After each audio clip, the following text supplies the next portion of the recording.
হয়ে হয়ে হয়ে সৃজিত মুখার্জি নাকি দেবদা জিদ্দাকে একসঙ্গে নিয়ে আসছে খাদানের পরে। এত বড় ছবি আর কি হতে পারে? 2026 সালের পুজো এই ছবি রিলিজ হলে জমে যাবে ভাই।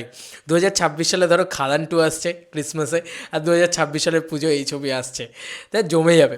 আচ্ছা, একটা কথা বলি, এই ভিডিওটা পুরোপুরি ক্রেডিট যাচ্ছে এন্টারটেনিং প্রিন্সেস শিল্পেন্দু তাকে। এরকম একটা আপডেট তিনি আগে সবার আগে দিয়েছে, তারপরে তো বিভিন্ন জায়গায় আর কি ব্যাপারটা বেরিয়েছে আর কি, মানে যেটা বেরিয়েছে সেটা সৃজিত মুখার্জি নিজে মুখে বলেছেন। তো এবার বড় বক্তব্য হচ্ছে, রাজ চক্রবর্তী যদি হতো এই লিস্টের নামটা, তাহলে আমি বেশি খুশি হতাম, এটা নিয়ে কোনো সন্দেহ নেই। এই ছবিটা হলে তো অবভিয়াসলি পুজোর উইন্ডোতে আসবে, কারণ সৃজিত মুখার্জি পুজোর ফার্স্ট বয়, তাই পুজোর সময় উনি আসবেন, এটা আই এম শিওর। এবং এই ছবিটা হলে এসবিএফ ইয়েতে থাকবেই, মানে প্রডিউসিংয়ে থাকবেই, প্রডিউস ভেঞ্চারে থাকবে, এবং জিদ্দার হাউস এবং দেবদার হাউস কো ভেঞ্চার হিসেবে হয়তো থাকবে। এর আগেও আমি তোমাদেরকে বলেছি যে অনেক দিন আগে জিদ্দার হাউসের ওখানে দেবদার গাড়ি দেখা গেছিলো ইত্যাদি, এরকমও আমি তোমাদেরকে বলেছিলাম, সেটা অনেক দিন আগেকার খবর।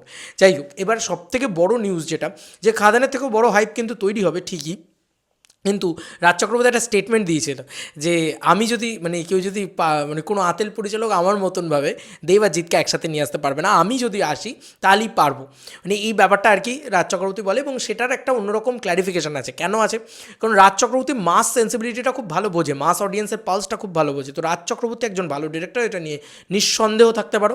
তাই রাজ চক্রবর্তী সৃজিত মুখার্জির থেকে বেশি মোর মাসি ছবি বানাবে, এটা নিয়ে একদম একদম চোখটা বন্ধ করে মাথায় রেখো। এটা মানে এটা এটা একদমই মানে আলাদা কিছু নয় যে রাজ চক্রবর্তী বেটার বানাবে, এটা খুব খুব খুব স্বাভাবিক ব্যাপার।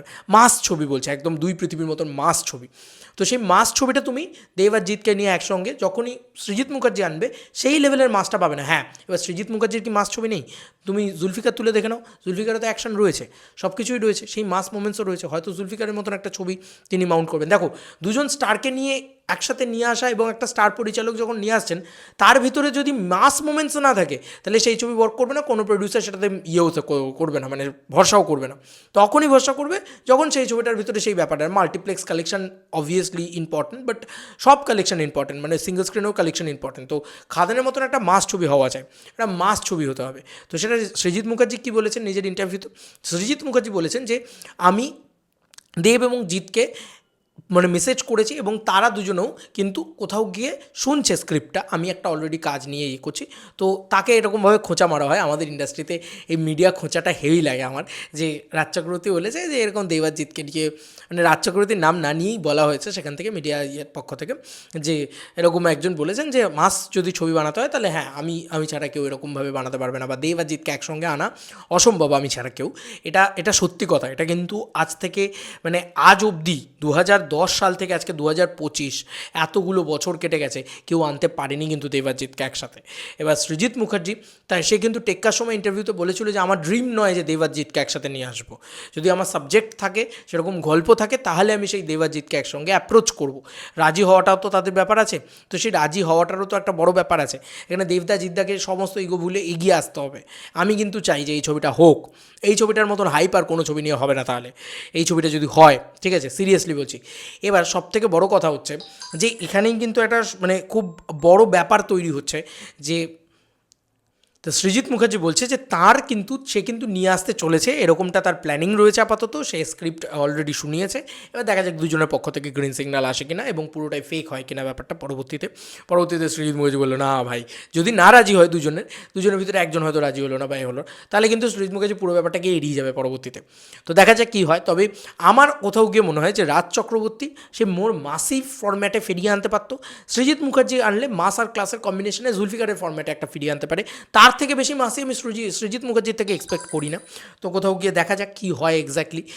তবে আমার খুব এক্সাইটমেন্ট লাগছে যদি দেব আর জিৎ একসাথে আসে 2026-এর দুর্গাপুজোয়, তার থেকে আনন্দের আর কিছু হতে পারে না। বাকিটা সময় বলবে, বাকি সবটাই সময় বলবে, কারণ দেবদার মাস কামব্যাক হয়ে গেছে, দেবদার ক্লাস কামব্যাকও আছে, মানে দেবদার হিউজ বক্স অফিস আছে।